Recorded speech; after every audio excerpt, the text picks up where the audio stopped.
नमस्कार। ANB news में आपका बहुत बहुत स्वागत है। मैं हूं नवीन पांडे। प्रधानमंत्री नरेंद्र मोदी ने आज से जम्मू कश्मीर और हरियाणा में चुनावी रैलियों की शुरुआत कर दी है। मोदी सबसे पहले आज कश्मीर के डोडा पहुंचे और चुनावी रैली में जमकर दहाड़े। 42 साल बाद कोई प्रधानमंत्री डोडा पहुंचा तो वहां उनको लेकर खासा उत्साह देखने को मिला। कश्मीर में मोदी ने विरोधी पार्टियों को परिवारवादी पार्टियां की राजनीति की उपज बताकर इनको नौजवानों का विरोधी बता दिया। मोदी ने लोगों से नया कश्मीर बनाने के लिए वोट देने की अपील करते हुए आतंकवाद खत्म करने का पूरा क्रेडिट लिया। हरियाणा के कुरुक्षेत्र पहुंचे तो पीएम मोदी ने एमएसपी, आरक्षण, संविधान, नई पेंशन, खटाखट आदि कई मुद्दे उठाए और इशारों में राहुल गांधी पर जमकर निशाने साधे। उन्होंने कहा कांग्रेस देश की एकता पर लगातार हमला कर रही है। भाजपा को बदनाम करने के लिए उसको भारत को बदनाम करने में शर्म नहीं आ रही। पीएम ने कहा भारत में सबसे बड़ा दलित, ओबीसी और आदिवासी विरोधी अगर कोई है तो कांग्रेस का परिवार है। अब इन लोगों ने कहा है अगर सरकार में आए तो दलितों और पिछड़ों का आरक्षण खत्म कर देंगे। यही इस परिवार की सच्चाई है। प्रधानमंत्री मोदी से पहले नेता प्रतिपक्ष राहुल गांधी भी लगातार सरकार पर हमलावर थे। समझते हैं क्या मोदी ने राहुल के आरोपों का जवाब दे दिया है या नहीं। इस मुद्दे पर चर्चा करने के लिए हमारे साथ कुछ खास मेहमान मौजूद रहेंगे। उससे पहले देख लेते हैं क्या कुछ कहा गया है। जम्मू कश्मीर का इस बार का विधानसभा चुनाव 3 खानदानों और जम्मू कश्मीर के नौजवानों के बीच में है। एक तरफ 3 खानदान है और दूसरी तरफ सपने लेकर के निकल पड़े जम्मू कश्मीर के मेरे नौजवान बेटे बेटियां हैं। ये 3 खानदान, एक खानदान कांग्रेस का है, एक खानदान नेशनल कॉन्फ्रेंस का है, एक खानदान पीडीपी का है। जम्मू कश्मीर में इन 3 खानदानों ने मिलकर आप लोगों के साथ जो किया है वो किसी पाप से कम नहीं है। भाइयों बहनों, आपको कांग्रेस के झूठे वायदों से बहुत सावधान रहना है। कांग्रेस क्या करती है, कैसी सरकार चलाती है, इसका उदाहरण आप पड़ोस में देख रहे हैं। पड़ोस में हिमाचल में सरकार बनाने के लिए, वोट पाने के लिए इन्होंने ऐसे ऐसे वादे करके सरकार बना दी कि पूरे राज्य को बर्बाद कर दिया। आज वहां छोटा सा राज्य, हर कोई सड़क पर है। वहां रोड, पानी, बिजली, सब काम ठप पड़े हैं। कर्मचारियों को सैलरी नहीं मिल रही है। महंगाई चरम पर है। नौजवानों की भर्तियां बंद है। साथियों, कांग्रेस के लिए तुष्टीकरण ही सबसे बड़ा लक्ष्य है। आज तो हालात ये हो गई है कि कांग्रेस के राज में कर्नाटका में गणपति जी को भी सलाखों के पीछे डाला जा रहा है। गणपति जी को पुलिस के डिब्बे में बंद कर दिया। पूरा देश आज गणेश उत्सव मना रहा है और कांग्रेस विघ्नहर्ता की पूजा में भी विघ्न डाल रही है। तुष्टीकरण के लिए कांग्रेस कुछ भी कर सकती है। साथियों, कांग्रेस के लिए तुष्टीकरण ही सबसे बड़ा लक्ष्य है। आज तो हालात ये हो गई है कि कांग्रेस के राज में कर्नाटका में गणपति जी को भी सलाखों के पीछे डाला जा रहा है। गणपति जी को पुलिस के डिब्बे में बंद कर दिया। पूरा देश आज गणेश उत्सव मना रहा है और कांग्रेस विघ्नहर्ता की पूजा में भी विघ्न डाल रही है। तुष्टीकरण के लिए कांग्रेस कुछ भी कर सकती है। साथ ही कांग्रेस का शाही परिवार फिर आरक्षण खत्म करने पर अड़ रहा है। लेकिन मेरी बात कांग्रेस कान खोल करके सुन ले, जब तक मोदी है,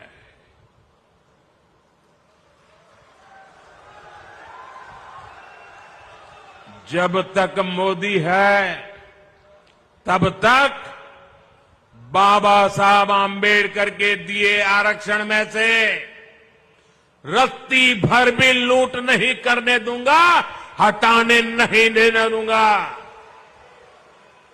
एससी, एसटी, ओबीसी का आरक्षण रहेगा, ये मोदी की भी गारंटी हो और भविष्य में उसके लिए लड़ाई लड़ने की भी गारंटी।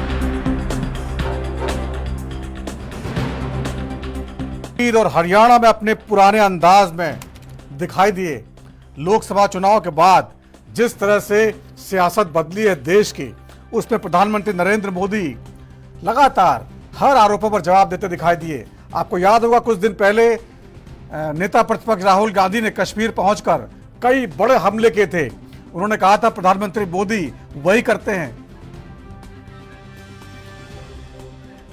प्रधानमंत्री मोदी वही करते हैं जो हम कहते हैं, यानी विपक्ष के दबाव में सरकार काम कर रही है और प्रधानमंत्री का 56 इंच का सीना जो है वो दब गया है, हमने उड़ा दिया है। ये सब बातें राहुल गांधी ने कही और प्रधानमंत्री मोदी इस दौरान कभी विदेश यात्रा में थे, कहीं दूसरे कामों में थे। आज पहली बार जन रैली में पहुंचे तो तमाम हमले किए उन्होंने राहुल गांधी को इशारों में। उन सब पर चर्चा करेंगे। हमारे साथ कुछ खास मेहमान जुड़े हुए, उनके पास चलते हैं और बातचीत का सिलसिला शुरू करते हैं। सुकीर्ति जैन साहब है नेता बीजेपी के, आपका बहुत बहुत स्वागत है। ललित अरोड़ा साहब है प्रवक्ता कांग्रेस के, आपका बहुत बहुत स्वागत है। सुमन भटनागर जी हैं वरिष्ठ पत्रकार, आपका बहुत बहुत स्वागत है। और सुरेश पाठक जी हैं जेजेपी हरियाणा की पार्टी, उसके प्रवक्ता हैं। सबसे पहले सुकीर्ति जैन साहब, आप शुरुआत करना चाहूंगा।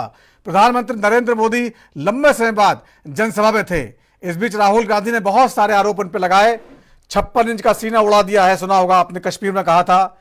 अब प्रधानमंत्री मोदी जो है वही सब करते हैं जो विपक्ष चाहता है, जो कांग्रेस चाहती है, जो इंडिया गठबंधन चाहता है।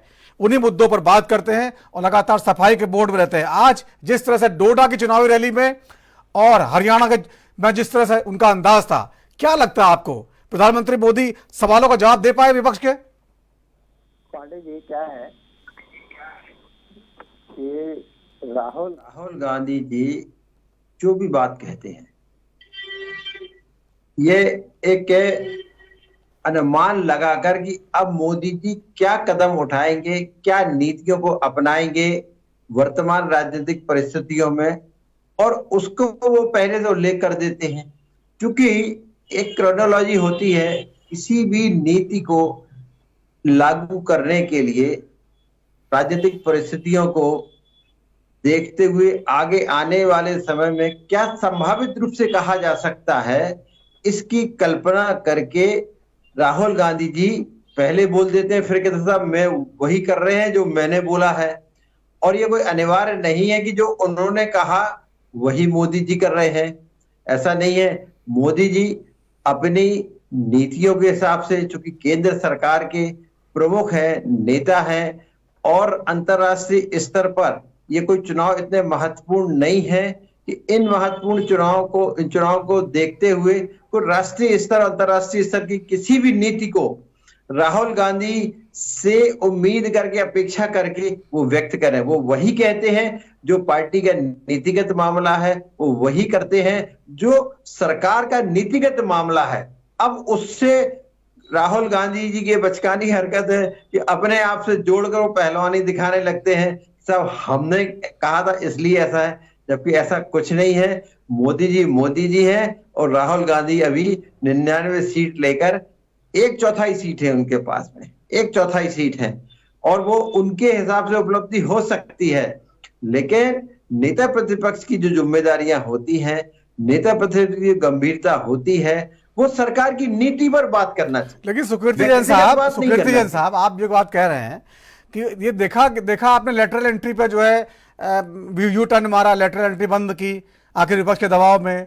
उससे पहले प्रधानमंत्री ने जो है जो आरक्षण पर बहुत सारी बातें की थी, वो सब जो है बयान पलटे, जो बीजेपी की नीतियां थी, कहीं ना कहीं वो उनका असर था। ठीक है, ये मानेंगे आप, दलित आरक्षण, और इस पर तो कहीं ना कहीं दबाव में है बीजेपी। ऐसा ये एक परसेप्शन क्रिएट किया जाता है कि नरेंद्र मोदी जी दबाव में है, ऐसा नहीं है। नरेंद्र मोदी बहुत फेयर वर्किंग वाले मैन है। जहां कहीं पर भी यदि कहीं ऐसा महसूस होता है कि नीति में कहीं कोई खामी रह गई है, जिसको अमित शाह जी भी पहले से कह चुके हैं कि जहां कोई कमी है हम उसकी ईमानदारी से सुधार करेंगे। निश्चित रूप से लेटरल एंट्री वाले मामले में कोई ना कोई लेकुना रहा होगा, इसलिए उसको जो है स्थगित किया या विड्रॉवल किया है। ये राहुल गांधी जी के कहने से विड्रॉवल नहीं किया। राहुल गांधी तो बहुत सारी बात कहते हैं, तो यदि मान लीजिए उनसे प्रभावित होते तो सारी चीजों को बदलते, लेकिन ऐसा कुछ नहीं है। इस बात में मोदी जी की, अमित शाह जी की निष्पक्ष एनालिसिस है, और जहां पर उसको सुधार की आवश्यकता होती है उसको ईमानदारी से स्वीकार करके सुधार करने के लिए उसको स्थगित करते हैं। ठीक है, आता हूं आपके पास, आता हूं दोबारा। ललित अरोड़ा जी, आवाज आ रही है आपको? ललित साहब, जिस तरह से प्रधानमंत्री ने आज कश्मीर में दहाड़ लगाई और कहा कि तीन परिवारवादी पार्टियां मैदान में हैं और जो है नौजवानों का हक छीन रही हैं, तो लड़ाई जो है परिवारवादियों और नौजवानों के खिलाफ है। राहुल गांधी के तमाम आरोपों का जवाब दिया, कहा कि जो है राहुल गांधी देश का, बीजेपी का विरोध करते करते देश का विरोध करने लगे। नाम नहीं लिया, इशारों में पार्टी का नाम लेके बहुत सारी बातें कही हैं। आपको लगता है कश्मीर में जो है कांग्रेस कहीं टिक पाएगी, बीजेपी जिस तरह से वहां पर हमला कर रही है? कश्मीर के अंदर में चुनाव के टाइम पे आप देखिएगा, भाजपा का तो अपना आंतरिक कलह बहुत ज्यादा है। वहां पे हमारी पार्टी एक यूनिट के रूप में कर रही है, गुलाम नबी जी तो कुछ कर नहीं रहे हैं, तो मैक्सिमम वोट जो है कांग्रेस को वहां मिलने वाले हैं। हमारा अलायंस पार्टनर भी काफी स्ट्रांग पोजीशन में है। लेकिन मैं, अगर आप मुझे समय दें, क्योंकि पहले वक्ता को आपने समय काफी दिया, कि जो बाहर के बारे में एक नैरेटिव बनाया गया है कि राहुल गांधी बाहर बोलते हैं, मैं उस पर कुछ कहना चाहूंगा। जी बोलिए। राहुल ने, ऐसा होता है कि पिछले चुनाव में ध्रुवीकरण करके मुसलमानों को स्पष्ट रूप से निशाना बनाया प्रधानमंत्री मोदी ने, तो राहुल जी ने नरम रूपों के माध्यम से संदेश देने का विकल्प चुना, यह तर्क देते हुए कि भारत की राजनीति एक उपचारात्मक स्पर्श के लिए तरस रही है और विपक्षी दल इकट्ठे हुए इंडिया गठबंधन बना, विनम्रता, सम्मान और प्यार लाने में सफल रहे। विपक्षी दलों के लिए संचार के सभी रास्ते इस देश में बंद हैं, या तो उन्हें ईडी वगैरह से दबाया जाता है या पार्लियामेंट में उनके फोन बंद कर दिए जाते हैं। तो प्रधानमंत्री एक आत्ममुक्त प्रधानमंत्री है। 2015 में प्रधानमंत्री ने जर्मनी में घोषणा करी कि वे अपने कांग्रेस विरोधियों द्वारा छोड़ी गई गंदगी को साफ करेंगे। ये कौन सी भाषा है? भारत की छवि घोटाले वाली है। अरे संजय निरुपम के केस में सीएजी ने तो माफी मांगी है कि 2G और स्पेक्ट्रम और कोल वगैरह कुछ नहीं हुआ। उसके बाद यूरोप और उत्तरी अमेरिका में उन्होंने राजनीतिक बुरा भला कहा सड़क पर खड़े होके। ओमान में मोदी जी ने बोला कि घोटालों की लंबी सूची के कारण भारत की छवि खराब हो रही है। अरोड़ा साहब, देखिए ये सब बातें जो है बहुत बार हो चुकी हैं। आज जो प्रधानमंत्री ने कहा है, हम उस पर बात चर्चा कर रहे हैं। उन्होंने कहा कि कांग्रेस जो है वो अब जो है कश्मीर में केवल जो है दूसरे दर्जे की पार्टी है, नेशनल कॉन्फ्रेंस की सहयोगी के तौर पे आई है और वो कहीं वजूद में नहीं है। जम्मू में हम जीत रहे हैं और घाटी में कई पार्टियों के बीच में लड़ाई है, यानी कहीं ना कहीं हम जम्मू की लड़ाई जीत के घाटी में किसी पार्टी के साथ मिलकर सरकार बनाएंगे, ये नैरेटिव पेश किया है। और राशिद इंजीनियर वो भी आपको नुकसान पहुंचा रहे हैं। वहां पर जो है अवामी इत्तेहाद पार्टी का अध्यक्ष है, 40 सीटों की बात कर रहे हैं, बार बार मैं जीत के लाऊंगा और दिल्ली को जो है झुका दूंगा, और वो भी कहीं ना कहीं आपके वोट काट रहे हैं। पीडीपी पहले से ही मैदान में है, तो दिक्कत तो घाटी में सारी लड़ाई वहीं पर है। तो प्रधानमंत्री का एक तरह से जो आरोप है वो कहीं ना कहीं लगता है कि उसमें दम है। क्या प्रधानमंत्री जो जुमलेबाजी कहेंगे और आप मान लेंगे? नहीं, आप बताइए ना। मैं बता रहा हूँ 31 दिसंबर 22 तक किसानों की आय दुगनी हो जाएगी, फलाना हो जाएगा, 15 लाख दे देंगे, दिया। ये जुमलेबाजी करते हैं, हर जगह जाके फिरका परस्ती करते हैं और ये लड़ाने का काम करते हैं। हमारा जो पैगाम ही मोहब्बत का है, हमारे 4000 किलोमीटर की यात्रा का मजाक उड़ाते हैं। इनको ग्राउंड रियलिटी नहीं पता है। आपने देखा कैसे छाती पीट रहे थे इनके जिनको टिकट नहीं मिली थी जम्मू में, तो जीत कैसे जाएंगे? तो आपकी पार्टी के लोग भी जो है हरियाणा में जिनको टिकट नहीं मिला वो भी कर रहे हैं, बगावत पे उतर आए हैं बहुत सारे लोग।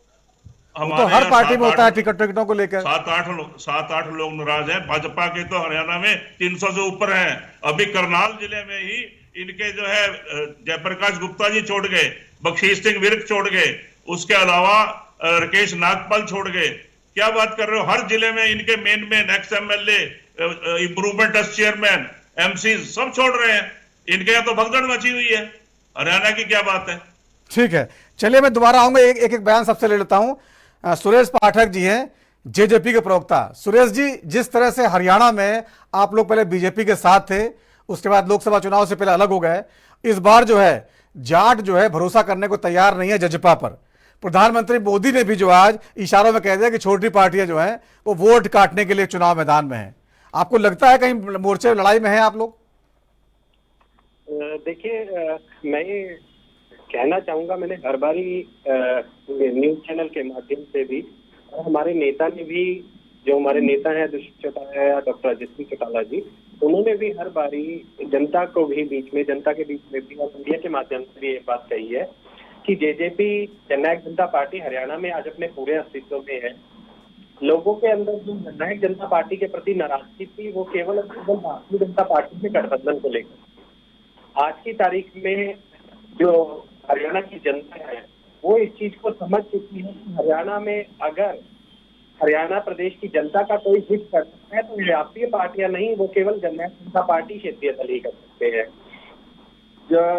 जो अभी पीछे लोकसभा चुनाव हुए थे हरियाणा में, हमारी जो भी हरियाणा प्रदेश की जनता थी, उनके जो भी मतभेद थे हमारे नेताओं के साथ, या जो भी उनके मन में गुस्सा था, वो गुस्सा लोकसभा चुनाव में जननायक जनता पार्टी के प्रति निकाल चुकी है। अब जैसे जैसे हमारे नेता फील्ड पे अपनी जनसभाएं कर रहे हैं, लोगों से मेलजोल कर रहे हैं, लोगों से मिल रहे हैं, उनको लोग वही पुराना प्यार जो 2019 में हरियाणा प्रदेश की जनता ने हमारे नेताओं को दिया था, वो फिर से वही पुराना प्यार लोगों के बीच में जाके पा रहे हैं।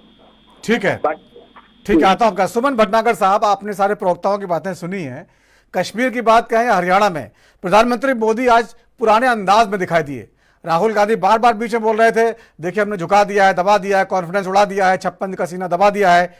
ये सब बातें आपको दिखाई दी? प्रधानमंत्री नरेंद्र मोदी को दबे दिखाई दिया आपको?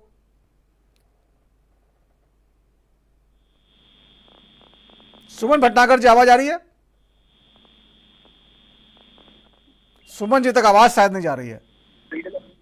हाँ जी, आ रही आवाज आ रही है। सुमन जी, मैंने ये कहा कि प्रधानमंत्री नरेंद्र मोदी काफी समय बाद आज रैली में थे, चुनाव का उन्होंने एक तरह से आगाज किया, तो राहुल गांधी जी लगातार पिछले कुछ समय से जो आरोप लगा रहे थे कि 56 इंच का सीना हमने दबा दिया है, उड़ा दिया है, आपको लगा कि कहीं प्रधानमंत्री उस तरह से दबाव में हैं, जो कहना चाहते नहीं कह पा रहे?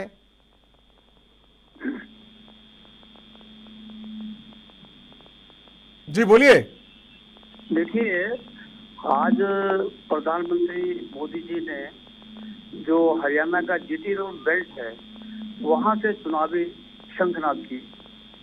हमारे GT रोड बेल्ट में करनाल, कुरुक्षेत्र, अंबाला, पंचकुला, यमुनानगर, कैथल के करीब 2 दर्जन विधानसभा क्षेत्र आते हैं। उन्होंने वहां से इसकी रैली की शुरुआत की है। एक्चुअली 2019 दोनों में इस बेल्ट में, GT रोड बेल्ट में कांग्रेस ने अच्छा किया था। मतलब ये बेल्ट अगर देखा जाए तो पंजाबी, बनिया, ब्राह्मण, नॉन, आप कह सकते हैं गैर जाट बेल्ट है, यहाँ पर अच्छा किया था।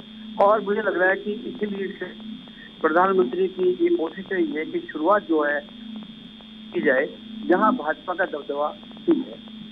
आज अगर आपने देखा होगा तो कि प्रधानमंत्री का ज्यादा जो फोकस था वो दलित वोट बैंक पे था।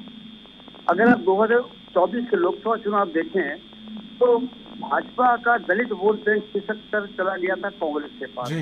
हमारे यहाँ 2 रिजर्व सीटें हैं हरियाणा में, एक सोनीपत, एक अंबाला, दोनों जगह से बीजेपी हार गई थी। और 10 जो हमारे लोकसभा क्षेत्र हैं उसमें 17 विधानसभा क्षेत्र आरक्षित हैं, वहाँ केवल 4 सीटों पर बीजेपी लीड ले पाई थी।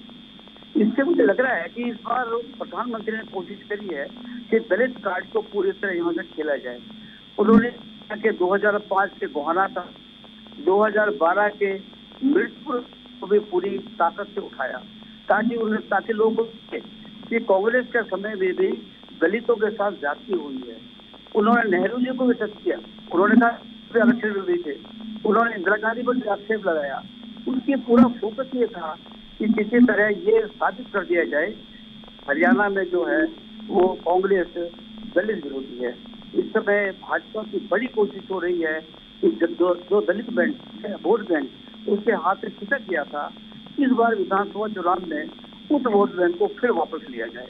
इसके लिए हमारे जो मुख्यमंत्री यहाँ के हरियाणा के हैं नायब सैनी, उन्होंने भी काफी कोशिश की है। इस बार अगर आपने देखा होगा कि जो टिकट बांटे हैं उसमें समीकरण अच्छा बनाया उन्होंने। जाटों को टिकट भी दिए हैं, ब्राह्मणों को ठीक दिए हैं, वैश्यों को भी ठीक दिए हैं और 2 मुसलमान को टिकट दिए उन्होंने इस बार।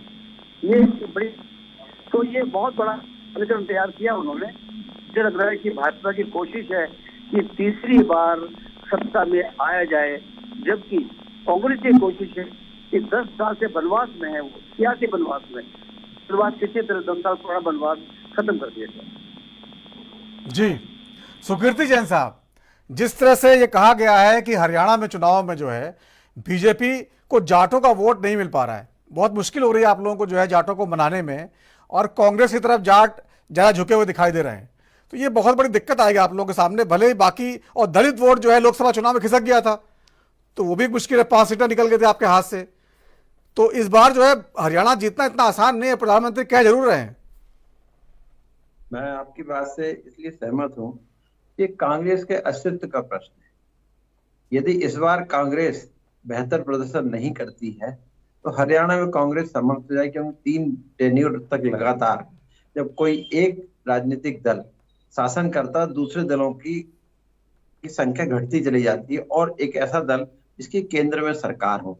निश्चित रूप से जब चुनाव होते हैं तो वोटों का समीकरण जरूर देखा जाता है, जैसा कि अभी भटनागर जी ने बताया कि भारतीय जनता पार्टी ने संतुलित टिकटों का वितरण किया है, सभी समाज के वर्गों का सम्मान किया है।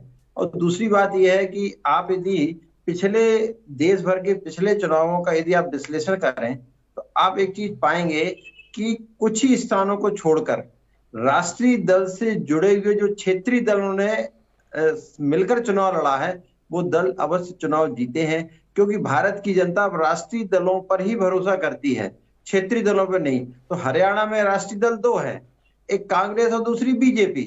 कांग्रेस 99 सीट लेकर जो है अपने उपस्थिति दर्ज कराती है, लेकिन भारतीय जनता पार्टी इस बार चुनाव इसलिए जीतेगी कि इसके बाद फिर वहां से कांग्रेस धीरे धीरे कम होती चली जाएगी, जैसा कि मध्य प्रदेश और छत्तीसगढ़ में भी हुआ है। लगातार 4 बार तक जब बीजेपी आई है कांग्रेस समाप्त होती चली जा रही है। और ये भारतीय जनता पार्टी का भी आगे के लिए एक महत्वपूर्ण चुनाव है। और भारतीय जनता पार्टी जब चुनाव लड़ती है पांडे जी, तो ये आखिरी बॉल तक चुनाव जीतने के लिए, मैच जीतने के लिए कोशिश करती है।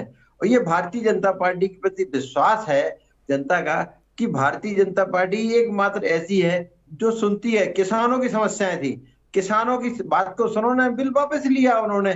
निश्चित रूप से उस दौरान जो है कुछ घटनाएं हुई, लोगों की मृत्यु हुई, उस पर भी खेद व्यक्त किया है।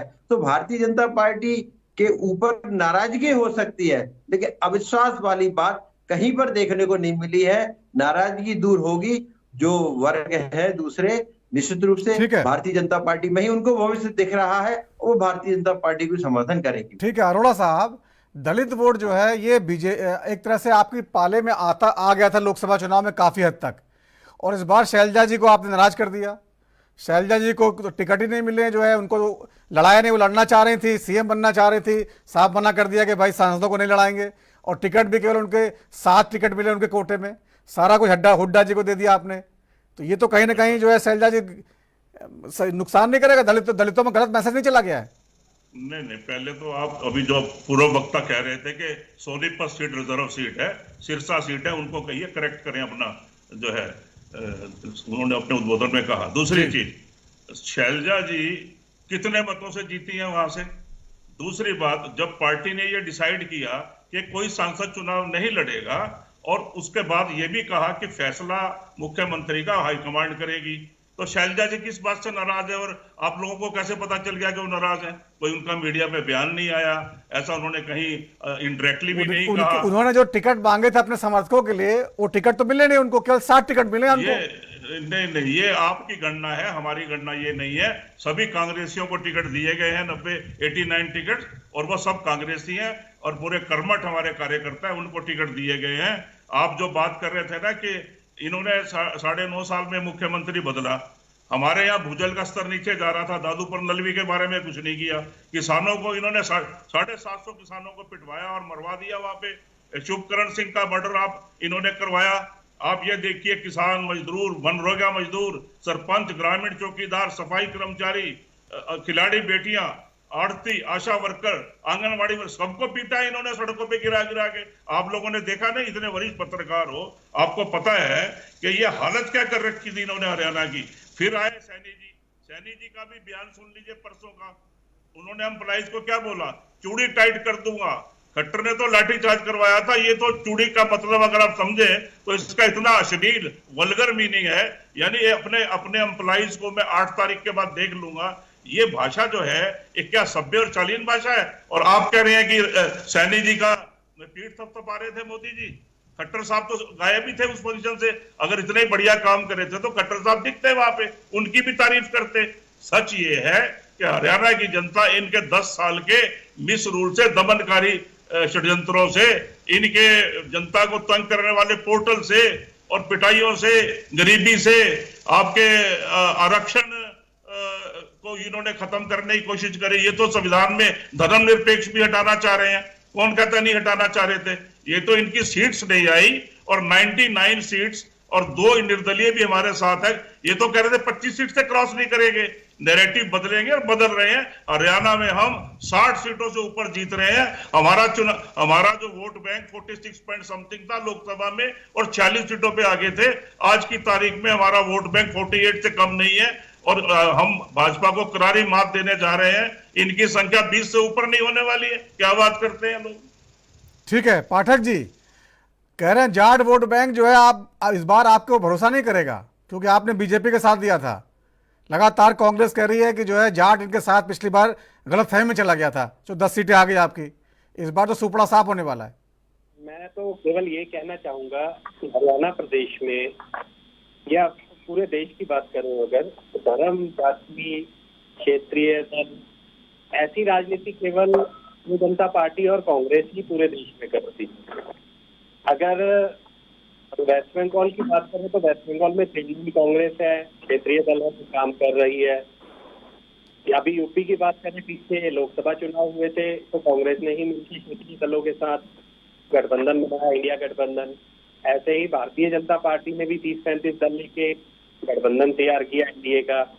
तो क्षेत्रीय दलों को खत्म करना तो ये बाकी रह जाएगा इन लोगों का। क्षेत्रीय दल कभी खत्म नहीं होंगे, क्योंकि क्षेत्रीय दल लोगों की भावनाओं के साथ जुड़े हैं, 36 बिरादरी के साथ जुड़े हैं, और क्षेत्रीय दल के नेताओं को ये पता होता है कि कौन सी जगह पे कौन सा काम होना है, किस विधानसभा क्षेत्र में, किस जिले में किस चीज की रिक्वायरमेंट है। दूसरी चीज ये है कि ये केवल जाट वोट की बात करते हैं। देखिए, जननायक जनता पार्टी हरियाणा में एक ऐसी पार्टी है जिसने कभी भी किसी एक जाति विशेष को तवज्जो नहीं दी है, जाति विशेष पे फोकस नहीं किया है। जननायक जनता पार्टी हरियाणा प्रदेश में 36 बिरादरी को साथ लेके चलने वाली पार्टी है।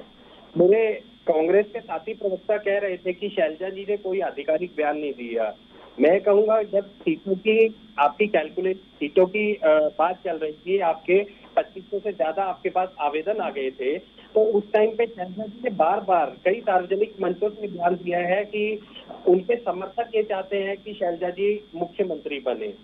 और ये मुख्यमंत्री वाली कांग्रेस की लड़ाई पिछले काफी टाइम से जग जाहिर है। ये मुख्यमंत्री वाली लड़ाई इतनी ज्यादा कांग्रेस पे हावी हो जाती है कि कांग्रेस हर बार, ये सिर्फ और सिर्फ कांग्रेस के लिए सपना रह जाता है कि कांग्रेस हरियाणा की सत्ता में जीत के आएगी और इनका मुख्यमंत्री बनेगा। और यही कलह है इनके बीच में, जो इनको हर बारी हरवाने का काम करता है।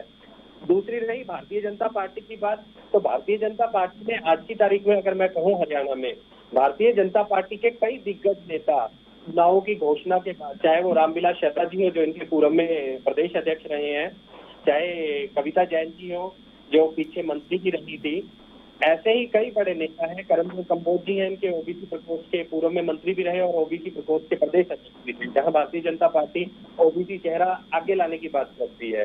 तो ऐसे कई नेता हैं जो आज भारतीय जनता पार्टी से नाराज होके गए। तो मैं यही चीज कहूंगा कि आज की तारीख में पूर्ण सत्ता में आना, और जो ये सपना भारतीय जनता पार्टी भी देख रही है, तो ये भी इनके भी सपने से कम नहीं रहेगा, और इसको पाने के लिए उनको भी बहुत एड़ी चोटी का जोर लगाना पड़ेगा। ठीक है। तो तमाम जो है हरियाणा में इस समय बड़ा संघर्ष है, और छोटे से ब्रेक का वक्त होगा। ब्रेक के बाद लौटेंगे, चर्चा को आगे बढ़ाएंगे।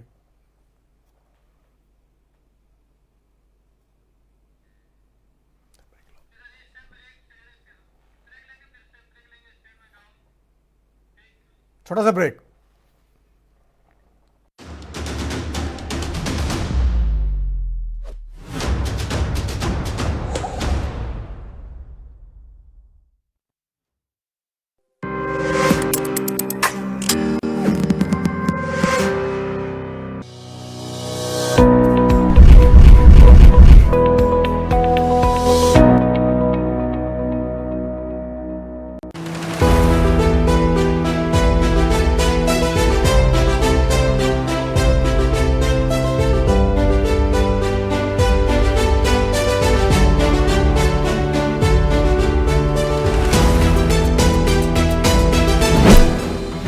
नए भारत का नया उत्तर प्रदेश $1 ट्रिलियन इकोनॉमी बनने की ओर है अग्रसर।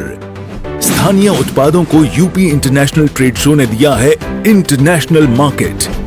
पहले संस्करण में 70,000 से अधिक खरीदारों और 3 लाख से अधिक आगंतुकों से कारोबारियों का बढ़ा है हौसला। यूपी इंटरनेशनल ट्रेड शो के द्वितीय संस्करण का आयोजन 25 से 29 सितंबर 2024 तक ग्रेटर नोएडा में किया जा रहा है।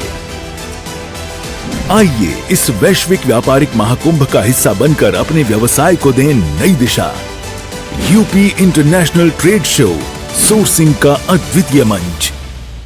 उत्तर प्रदेश की राजधानी लखनऊ से मैं जितेंद्र सिंह, हिमाचल की राजधानी शिमला से ANB न्यूज के लिए मैं टीना ठाकुर, छत्तीसगढ़ की राजधानी रायपुर से मैं अखिलेश तिवारी राजपुर, देवभूमि उत्तराखंड से मैं अमित चौधरी, राजनांदगांव वाराणसी, चंबा बिलासपुर गुरुग्राम खरौना फरीदाबाद करनाल लुधियाना हरिद्वार रुड़की सीतापुर गौतम बुद्ध नगर अमेठी फिरोजाबाद चित्रकूट हमीरपुर कानपुर नगर से ANB न्यूज के लिए मैं सत्यम गोस्वामी।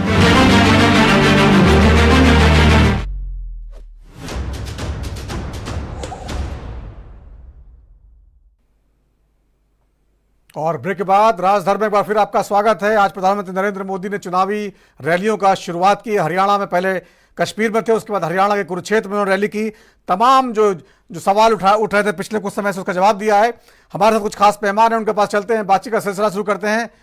और जिस तरह से हमारे साथ बीजेपी के नेता सुकीर्ति जैन साहब हैं, कांग्रेस के प्रवक्ता ललित अरोड़ा साहब हैं, वरिष्ठ पत्रकार हैं सुमन भटनागर जी, और सुरेश पाठक जी हैं जजपा के प्रवक्ता। सुरेश भटनागर साहब, एक बार फिर आपके पास आना चाहूंगा और कश्मीर की राजनीति पर मैं समझना चाहूंगा। कश्मीर में जिस तरह प्रधानमंत्री ने आज कहा नया कश्मीर बनाम जो है पुराना आतंकवाद वाला कश्मीर जो है, इसका जहां हालात बहुत खराब हैं, एक तरह से नैरेटिव पेश किया। उन्होंने कहा खानदानवादी परिवारवादी पार्टियां हैं, उन्होंने कहा कि जो है हमने आतंकवाद का सफाया कर दिया है और ये लोग आतंकवाद अलगाववाद को जो है बढ़ावा अभी भी दे रहे हैं। तो एक तरह से कांग्रेस पर कहने का सवाल खड़े किए। तो आपको लगता है कि जिस तरह से जो बीजेपी है वो केवल जम्मू की 43 सीटों पर ज्यादा फोकस कर रही है, घाटी के 47 सीटों पर जो बाकी पार्टियां एक साथ लड़ रही हैं, आपको लगता है कोई ना कोई इसमें गठबंधन जीतेगा या कुछ किसी को पूर्ण बहुमत मिल पाएगा? देखो, डेफिनेटली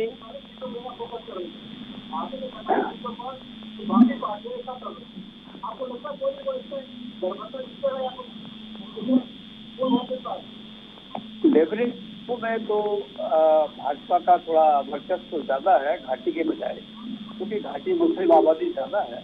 और जम्मू में पहले भी ठीक रहा भाजपा का, अब भी मुझे लग रहा है कुछ ना कुछ बेहतर रहने वाला है।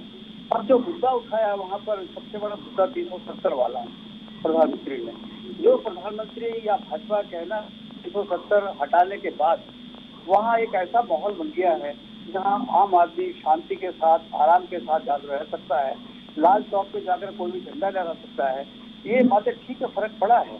लेकिन मुझे ऐसा लग रहा है कि जिस तरह से वहाँ पर पाकिस्तान की आतंकवादी संगठन ने कितने बार उन्होंने हमारे सैनिकों को वहाँ मारा है, अभी कल की बात है शायद के 2 सैनिक वहाँ पर मारे गए हैं। ये मुद्दा जरूर आम आदमी को कचोटता है कि अगर 70 हटा दी वहाँ से और सारा कुछ ठीक कर दिया, उस आतंकवादी गतिविधियां खत्म क्यों नहीं हो रही है? ये मुद्दा जरूर वहाँ पर है। लेकिन इस बार अगर देखा जाए तो विपक्षी गठबंधन और भाजपा पूरी ताकत के साथ इस बार वह मैदान में उतरा हुआ है और दोनों की कोशिश है कि इस बार जम्मू कश्मीर पर कब्जा किया जाए। अभी देखना ये है कि जम्मू पर हावी रहेगी और घाटी में जो गठबंधन बना है कांग्रेस का वो हावी रह सकता है। जो आने वाले समय में तस्वीर और कुछ साफ होगी। अभी तो चुनाव की शुरुआत हुई है, जैसे चुनाव होता समय नजदीक आएगा मुझे लग रहा है तस्वीर और साफ होनी शुरू हो जाएगी। ठीक है, सुकृति जैन साहब, कश्मीर की बात करें तो राशिद इंजीनियर जिस तरह से जो है जेल से बाहर लाए गए या आए, आप कुछ भी कह सकते हैं, विपक्ष कह रहा है अवामी इत्तेहाद पार्टी को जो है वोट काटने के लिए भेजा गया है जेल से। और आपको पता है पिछले चुनाव में बारामूला में उन्होंने क्या किया था, कहर बरपा दिया था उमर अब्दुल्ला के ऊपर, जो है 2 लाख वोटों से हराया था। किसी को यकीन नहीं हो रहा था उमर अब्दुल्ला बारामूला से चुनाव हार सकते हैं और उन्होंने वो करके दिखाया था। और उसी लहजे में अब लगातार वो कह रहे हैं कि हम 40 सीटें लेके आएंगे। और विपक्ष कह रहा है कि पीडीपी हो या नेशनल कॉन्फ्रेंस हो, लगातार कह रहे हैं कि राशिद इंजीनियर को बीजेपी ने छोड़ा है ताकि हमारे वोट काट सकें। आपको कितना फायदा पहुंचा पाएंगे ये? पांडे जी, विधानसभा में जिसके सिर ज्यादा होते हैं वही बहुमत होता है। भारतीय जनता पार्टी ने यदि जम्मू में 40 सीटें बनाई क्योंकि पुनर्सीमांकन हुआ था और कश्मीर में 47 सीटें हैं, जम्मू में 43 सीटें हैं, 43 क्षेत्र में 43 एनीवे, सॉरी, जम्मू क्षेत्र में भारतीय जनता पार्टी का एक तरफा प्रभाव, ऐसा नहीं कि दूसरे दल नहीं है, लेकिन भारतीय जनता पार्टी का प्रभाव बहुत ज्यादा है, बहुत तगड़ा है। और कश्मीर क्षेत्र में कांग्रेस के साथ में एनसी हो गया, पीडीपी हो गया और अन्य जो दल हैं, गुलाम नबी आजाद की पार्टी है, ये 3-4 दल हैं। ये इसमें पीडीपी की जो स्टेटमेंट्स आते हैं वो पूरी तरह से पाकिस्तान समर्थक जैसे लगते हैं। वहां का आवाम और नेशनल कॉन्फ्रेंस का जो स्टैंड रहता है वो स्टैंड पाकिस्तान समर्थक नहीं, पाकिस्तान से समन्वयवादी है। ये दोनों वहां की जनता को, वहां के वोटर्स को डिवाइड करेंगे। और एनसी के साथ में जो कांग्रेस ने गठबंधन किया है उसके कारण पीडीपी को सबसे ज्यादा नुकसान होगा, वहां पर वोटों का विभाजन होगा। लेकिन जम्मू क्षेत्र में जहां पर आतंकवादी गतिविधियों के खिलाफ जनता का जबरदस्त जनमानस है, पूरा का पूरा भारतीय जनता पार्टी के पक्ष में है। और जब सीटों की घोषणाएं होंगी, परिणाम आएंगे, तो निश्चित रूप से जिसके जीते हुए चेहरे ज्यादा रहेंगे, जिसके सिर ज्यादा रहेंगे, वही सरकार बनाएगी और वो भारतीय जनता पार्टी की सरकार बनेगी। भारतीय जनता पार्टी ने सत्ता में रहकर, केंद्र की सत्ता में रहकर जो वहां पर भौगोलिक परिवर्तन किया है, वह भौगोलिक परिवर्तन बहुत सोच समझकर और अलगाववादियों की ताकत को विभाजित करने के लिए उसको ध्यान में रखकर किया है। क्योंकि भारतीय जनता पार्टी की राष्ट्रीय एकता, राष्ट्रीय अस्मिता ये ज्यादा महत्वपूर्ण है और उसके लिए कश्मीर को नियंत्रित करना, अलगाववादियों को कमजोर करना, पाकिस्तान को अवसर नहीं देना, उसको ऐसा करने के लिए वहां पर जनता में वोटों का विभाजन करने के लिए जिस तरह के विभिन्न दलों की उपस्थिति दी गई है और एक तरफा जम्मू में भारतीय जनता पार्टी है, अंत में परिणाम जब आएगा तो वहां की विधानसभा में बहुमत भारतीय जनता पार्टी का रहेगा और भारतीय जनता पार्टी की ही सरकार बनेगी। सुकृति जैन साहब, मान लीजिए 43 में से अगर 35 सीटें भी बीजेपी ले आती है, तब भी जो है उसको 10 सीटों की जरूरत पड़ेगी। घाटी में कहां से कौन देगा इस बार समर्थन? सवाल तो ये है, पीडीपी इस बार बहुत बुरी हालत में है वहां पर। पीडीपी बहुत बुरी हालत में है। नेशनल कॉन्फ्रेंस के साथ में कांग्रेस मिलकर चुनाव लड़ रही है और भारतीय जनता पार्टी विभिन्न राज्यों के चुनाव में देख ही चुके हैं किस तरह बहुमत हासिल किया जाता है। लोगों के साथ में गठबंधन करके, समझौता करके बहुमत की जो राजनीति की जा सकती है उसके लिए पूरी कोशिश करेगी, क्योंकि देश की सीमाओं को सुरक्षित रखना है और देश की सुरक्षित सीमाओं को रखने के लिए भारतीय जनता पार्टी को अपने कुछ भी करेगी। लाभ छोड़ने भी पड़ेंगे तो वो छोड़ने के लिए तैयार है। ऐसा भारतीय जनता पार्टी का पुराना इतिहास बताता है। ललित अरोड़ा साहब इंतजार कर रहे हैं। ललित जी कह रहे हैं कि भाई अगर नेशनल कॉन्फ्रेंस सीटें आ भी गई तब भी हमारे साथ आ जाएगी, इशारों इशारों समझा रहे हैं आपको कि आपकी सरकार तो नहीं बनती वहां पर। जम्मू में सीटें हम ले आएंगे, नेशनल कॉन्फ्रेंस के साथ हम लोग दोस्ती कर लेंगे, आपको किनारे कर देंगे। ये तो 400 पार भी जा रहे थे, 240 पे रुक गए। देखिए सुनिए, मैं एक बात कहना चाहता हूं, इन्होंने पीडीपी के साथ समझौता किया और आज उसको ये कह रहे हैं कि वो पाकिस्तान समर्थक पार्टी है, और नेशनल कॉन्फ्रेंस को ये कह रहे हैं कि समन्वयक पार्टी है, पाकिस्तान का समन्वय कहने वो कहती है। भाई आप तो उनके साथ सरकार बनाए थे, तो क्या रहा वो आपका एक्सपेरिमेंट जो है? आप उनको देशद्रोही कह रहे हो और देशद्रोहियों के साथ ही सरकार आप बना रहे थे। 370 आपने हटाया, तो कितने कश्मीरी पंडितों को आपने वहां बसा दिया है? एक मुझे कोई 2-4 नाम ही गिना दीजिए। रोज वहां पे कत्लेआम हो रहा है, घुसपैठ हो रही है, और सेना और अर्धसैनिक बलों के जवान बेचारे इस सारी चीजों को despite all the facilities, with great salute to my forces, ये वहां पे हो क्या रहा है? और सरकार बना के ये कौन सा तीर माने? ये सरकार बनाने के लिए जो मेजोरिटी चाहिए, अभी तो खुद ही कह रहे थे, वो कहां से आएगी? जम्मू में से सारी सीटें ले जाएंगे, यानी कांग्रेस को राइट ऑफ ही कर रहे हो आप। जम्मू के अंदर में जो है आपसे ये सवाल पूछेंगे लोग कि आपने हमारे लिए किया क्या है? जम्मू में तो आपके खिलाफ विरोधी बहुत है, और आप नेशनल कॉन्फ्रेंस को भी कम मत आकिए। कांग्रेस और नेशनल कॉन्फ्रेंस अब की बार घाटी में और उसको मिला के सरकार बनाने जा रहे हैं। ये आपके मन का वहम जो है, या जो आप ख्याली पुलाव बना रहे हैं, वो सारा आपका दूर हो जाएगा, क्योंकि आपके पास जवाब नहीं है। लेकिन अरोड़ा साहब वहां पर राशिद इंजीनियर का फैक्टर आ चुका है, जो लगातार घूम घूम के लोगों को जो है, जो कट्टरपंथी और भारत बातें करता है, को पता है कि मैं होता तो 370 नहीं हटने देता, मैं होता तो जो है ये कर देता, और वहां के लोग जो है भावुक हो जाते हैं उनकी बातों में, और उसका पीछे हम देख चुके हैं, बहुत तगड़ा वोट है उनका। अगर उन्होंने आपका वोट कटवाया वहां पर, आपने जो है लगातार वहां पर प्रत्याशी खड़े किए हैं और 10 सीटें भी लेके आ गए, तो कहीं ना कहीं तो सबसे बड़ा नुकसान तो कांग्रेस का ही होने वाला है, और पीडीपी साथ में और नुकसान कर रही है, कुछ तो वोट नुकसान करेगी वो।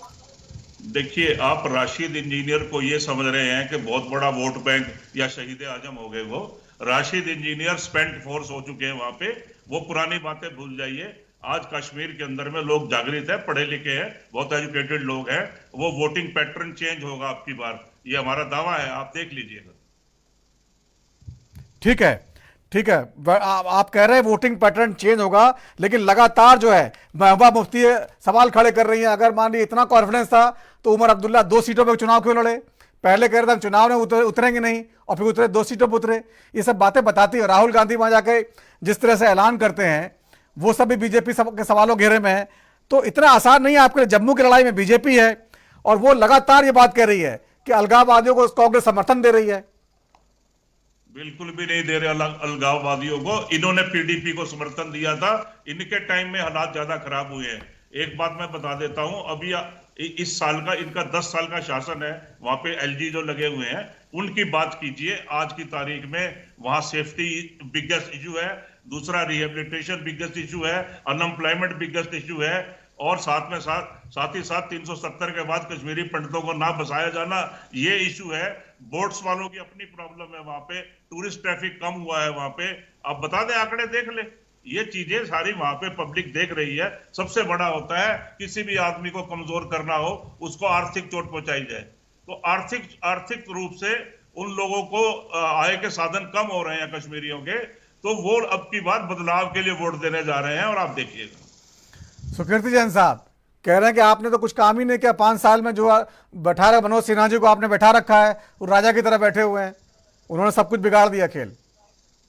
ऐसा आरोप लगाने के लिए अरोड़ा साहब कुछ भी कह सकते हैं। एक बात में भारतीय जनता पार्टी और कांग्रेस दोनों की एक नीति है कि किसी भी हालत में कश्मीर सुरक्षित रहना चाहिए और भारत का अंग रहना चाहिए। ऐसी स्थिति में चाहे भारतीय जनता पार्टी बहुमत से आती है या कांग्रेस की बहुमत से आती है, हमारे लिए तो कश्मीर और पूरा का पूरा जम्मू क्षेत्र जो है आतंकवादियों से सुरक्षित रहना चाहिए। और ये राजनीतिक लड़ाई तो चलती रहेंगी, कल चलिए आज चलिए। जहां तक मनोज सिन्हा का सवाल है, क्योंकि मनोज सिन्हा है इसीलिए वहां पर पाकिस्तान अपनी किसी भी तरह की चाल से सफल नहीं हो पाया, चाहे चीन का समर्थन क्यों ना उसको मिल गया हो। ये मनोज सिन्हा की कार्यकुशलता है और उसी का ये परिणाम रहेगा आने वाले चुनाव में कि भारतीय जनता पार्टी का प्रदर्शन या राष्ट्रीय भारतीय जनता पार्टी प्रदर्शन बहुत अच्छा रहेगा, जो भारत की मुख्य धारा से पूरा का पूरा कश्मीर और जम्मू एक साथ मिलकर चलेगा। ये उन्हीं का ही प्रयास रहेगा। आने वाले चुनाव में इसका परिणाम स्पष्ट लगेगा, स्पष्ट दिखेगा। अभी आरोप लगा सकते हैं, उससे क्या होता है, अंतिम परिणाम तो जो आएगा वो मनोज सिन्हा उसमें अवश्य सफल हुए दिखेंगे। ठीक है, सुमन भटनागर साहब, एक बार फिर आपके पास आना चाहूंगा। राशिद इंजीनियर, क्या घाटी में कोई फैक्टर हैं, और वो जो लगातार सवाल उठा रहे हैं वो किस तरह से नेशनल कॉन्फ्रेंस के मुद्दों से अलग है?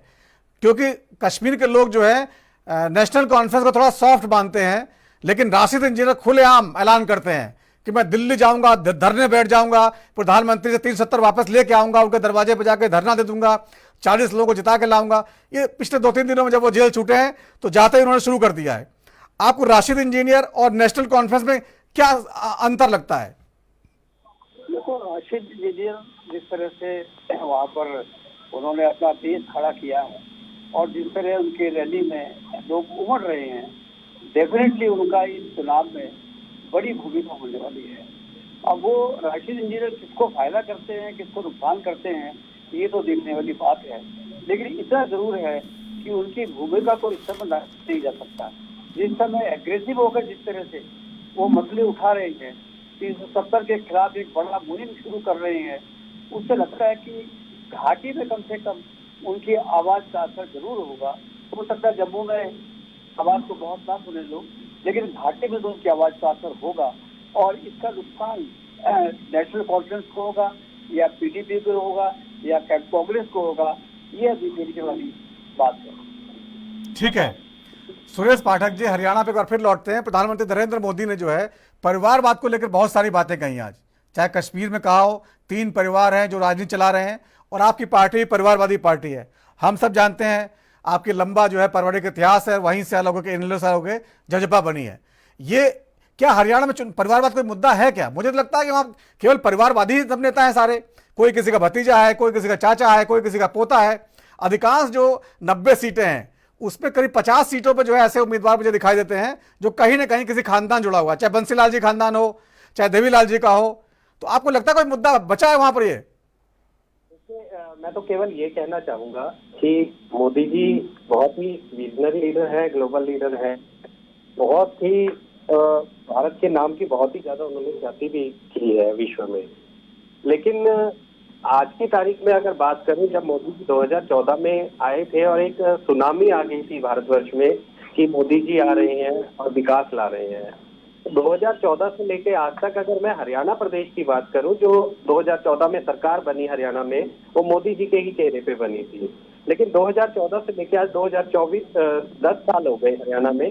10 साल में हरियाणा में विकास ना के बराबर हुआ। अभी पिछले कुछ दिन पहले जब हरियाणा में, पूरे हरियाणा प्रदेश में बारिश हुई, बरसात हुई, तो वहां पे आप जल भराव की स्थिति देखते कि कई जगह मतलब रोड भी दिखाई नहीं दे रही थी और 4-4, 5-5 फुट भी रोड पे पानी आ गया था। तो मोदी जी के पास मुझे नहीं लगता कि आज कुछ विकास को लेके कुछ है कि वो विकास को लेके बात कर सके कि पिछले 10 साल में उनकी सरकार ने हरियाणा में क्या किया। इसलिए केवल और केवल वो परिवारवाद या ऐसे मुद्दे निकाल के जनता को सिर्फ और सिर्फ बरगलाने का काम करके चले गए। मोदी जी ने अभी लोकसभा चुनाव में मोदी जी ने हरियाणा प्रदेश में 4 से 5 रैलियां करी थी। तो जहां जहां उन्होंने रैलियां करी, उसमें अंबाला में उन्होंने रैली करी, अंबाला लोकसभा बीजेपी हार गई।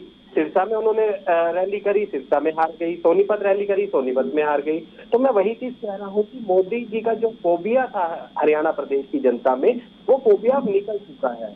और रही परिवारवाद की बात, तो अगर भारतीय जनता पार्टी में आज देखें, देखिए अनुराग ठाकुर जी प्रेम कुमार धूमल जी के पुत्र, उसके बाद बात करूं मैं आप हरियाणा की राजनीति में बात करूं, हरियाणा में ही अभी राज्यसभा के लिए किरण चौधरी जी को भेजा, उनकी बेटी श्रुति चौधरी जी, राव नरवीर जी, उनकी बेटी को इन्होंने टिकट दी है अकेली से।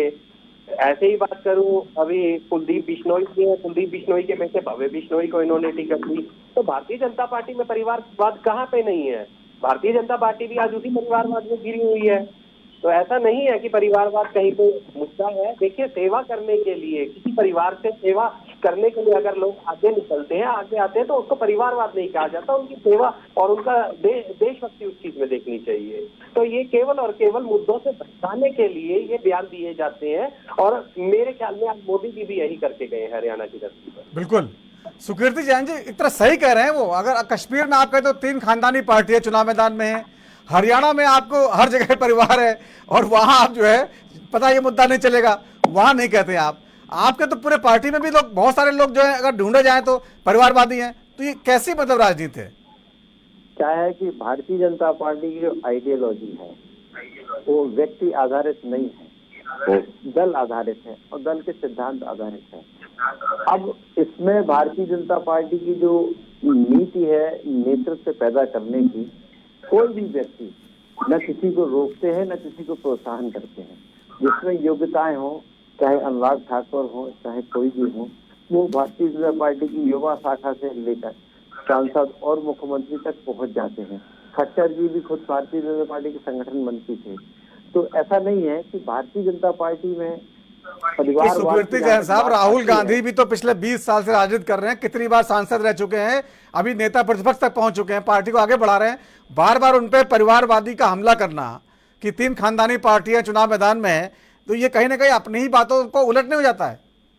सर वहाँ तो राहुल गांधी के हटाने के लिए एक एक कार्यकर्ता तैयार था, नेता तैयार थे।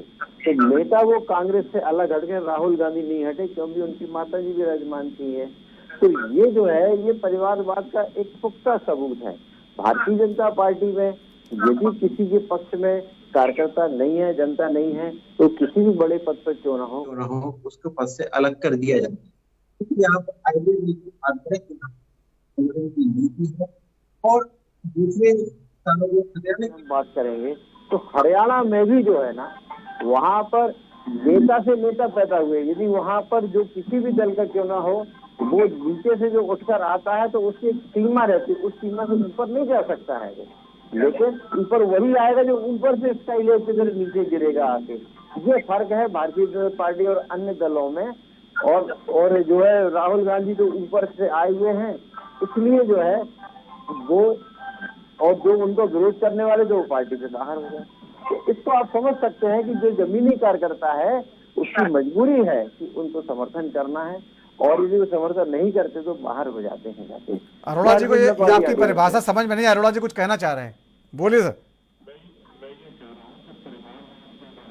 मेरी 4 बातों का जवाब दे दीजिए। इंद्रजीत जी राव की बेटी आरती राव अटेली से खड़ी हुई है, ठीक है। कांग्रेस छोड़कर भाजपा में आई किरण चौधरी की बेटी श्रुति चौधरी शाम से खड़ी है। कुलदीप बिश्नोई के बेटे भव्य आदमपुर से लड़ रहे हैं। सोनीपत से सांसद रहे किशन सांगवान के बेटे प्रदीप सांगवान बड़ौदा से हैं। सोनीपत के पूर्व सांसद रमेश कौशिक के भाई देवेंद्र कौशिक गन्नौर से हैं। पूर्व विधायक राम रतन के बेटे हरिंदर सिंह राम रतन होटल से हैं। केंद्रीय मंत्री विनोद शर्मा की धर्मपत्नी राज्यसभा सदस्य कार्तिकेय शर्मा की मदर शक्ति रानी शर्मा कालका से हैं। करतार सिंह बढ़ाना और अवतार सिंह बढ़ाना अलग अलग तरीके की राजनीति कर रहे हैं। उनके बेटे मनमोहन सिंह बढ़ाना को समालका से टिकट दिया है। सतपाल सांगवान के बेटे सुनील सांगवान को चरखी दादरी से दिया। नरेश भाई के मैंने बता ही दिया। कृष्ण पाल गुर्जर अपने बेटे देवेंद्र चौधरी को फरीदाबाद एनएलडी से टिकट दिलाने की कोशिश में थे, कट के अलग बात है। तो ये जो परिवारवाद की बात है, इस पे चर्चा करने की बजाय इस पे चर्चा करें ना कि 10 साल पहले हरियाणा का कर्जा 70,000 करोड़ था, आज 4,51,000 करोड़ हो गया है। कोई रेलवे लाइन नहीं बिछी, कोई मेजर इंडस्ट्री नहीं आई, तो ये कहाँ गया है पैसा? तो इसका कोई हिसाब तो दे कि ये 55,000 करोड़ तो उसका ब्याज का ही है, तो 16,000 रुपए बजट में बचेंगे टोटल। ये क्या कहाँ की बातें कर रहे हैं? 71,000 से ज्यादा पद खाली है। आर्थिक मुद्दों पे बात करिए, बेरोजगारी पे बात करिए, परिवारवाद तो ये घुमाने में बहुत इनके जो है इनको महारत हासिल है और विषय को घुमाते हैं परिवारवाद। लेकिन अरोड़ा साहब प्रधानमंत्री ने कहा कि हमने 24 फसलों पे एमएसपी दी हरियाणा में, और कर्नाटक में और जहां अपनी सरकार है, हिमाचल में खजाना खाली हो गया है। कर्नाटक में चले खजाने में है तो कुछ देते नहीं है। तो खटाखट के बारे में पूछा उन्होंने, खटाखट कहां चला गया आपका? ये सब भी तो सवाल आपके ऊपर उठेंगे। स्वामीनाथन आयोग की रिपोर्ट के मुताबिक किसानों को इन्होंने लॉलीपॉप दे दिया कि मैंने विड्रॉ कर लिया है, लेकिन एमएसपी का क्या हुआ? कौन से कितना % दे दिया? C2 प्लस 50% दिया इन्होंने। ये तो एक ध्यान हटाने वाली बात है। और प्रधानमंत्री क्या जो हिमाचल है उसका बहुत बड़ी रकम जो है जो है भयानक आपदा आई प्राकृतिक, उसमें खर्च हो गए, और उनको आप जीएसटी का शेयर नहीं देते हैं। आपको प्रबुद्ध पत्रकारों, आपको सब पता है कि जीएसटी उन्होंने हिमाचल का कितना पैसा रोका हुआ है, वो रिलीज करें। ओपीएस करने को इनको पता है कि अगर ओपीएस में करने में सक्षम हो गए तो इन्होंने नूज टाइट कर रखा है। थैली जो हमारा हक बनता है हिमाचल में देते नहीं है। कितनी बड़ी आपदा से उन्होंने इतना प्रबंधन किया आपदा का। अरोड़ा साहब, आपदा है तो फिर जो है फ्रीबीज बंद करनी चाहिए ना। जो 1500 रुपए दिए जा रहे हैं, जो बहुत सारे बिजली फ्री के वादे किए हैं, इस समय ना दिए जाते वो। ये भी तो बात है ना कि जब आपदा है, सरकार पे कर्ज बढ़ता जा रहा है। बजटरी एलोकेशन और फिस्कल पॉलिसी तभी ठीक होगी जब जीएसटी का पूरा हिस्सा देंगे, और प्राकृतिक आपदा में जो इनकी स्टेट है या इनके सपोर्टर्स की स्टेट है उनको पूरा पैसा देते हैं। ये हिमाचल का बता दें कितने पैसे दिए हैं। झूठ बोलने की कोई सीमा होती है। चलिए ठीक है। ऐसा है कि चुनाव जब होते हैं तो जो एक राजनीतिक परिवार के जो अन्य सदस्यगण होते हैं वो भी जनता के संपर्क में रहते हैं, और जो जनता के संपर्क में रहकर जनता की सेवा करते हैं तो निश्चित रूप से जनता के बीच में उनकी स्वीकार्यता भी होती है, और पार्टी ऐसे लोगों को टिकट देती है। इसके लिए कोई अनिवार्य नहीं है कि पिता यदि किसी अच्छे पद पर तो पुत्र को दिया जावे। हाँ, पिता के कारण जो बच्चों को जो है स्वतंत्र रूप से अवसर मिलते हैं और उसका प्रभाव भी रहता है, इसलिए उसको टिकट दिए जाते हैं। उसके लिए भारतीय जनता पार्टी में टिकट देने का क्राइटेरिया उसकी अपनी योग्यता है और जनता के बीच स्वीकार्यता है। कांग्रेस में टिकट देने के पीछे, जैसे अभी शैलजा का जिक्र किया, 5 टिकट 60 टिकट दी, ये इनका क्राइटेरिया हो सकता है। लेकिन ठीक है सुकृति जी, समय खत्म हो चुका है। तो अपना अपना वादा है, अपना अपना परिवारवाद है, अपनी अपनी परिभाषा है। हरियाणा और कश्मीर के चुनाव में आखिरकार क्या नतीजा होगा, ये देखने वाली बात होगी। बहुत बहुत धन्यवाद चर्चा में शामिल होने के लिए आप सभी मानों का। तो राष्ट्र धर्म आज इतना ही। वक्त छोटे से ब्रेक का है और ब्रेक के बाद भी खबरों का सिलसिला जारी रहेगा। नमस्कार।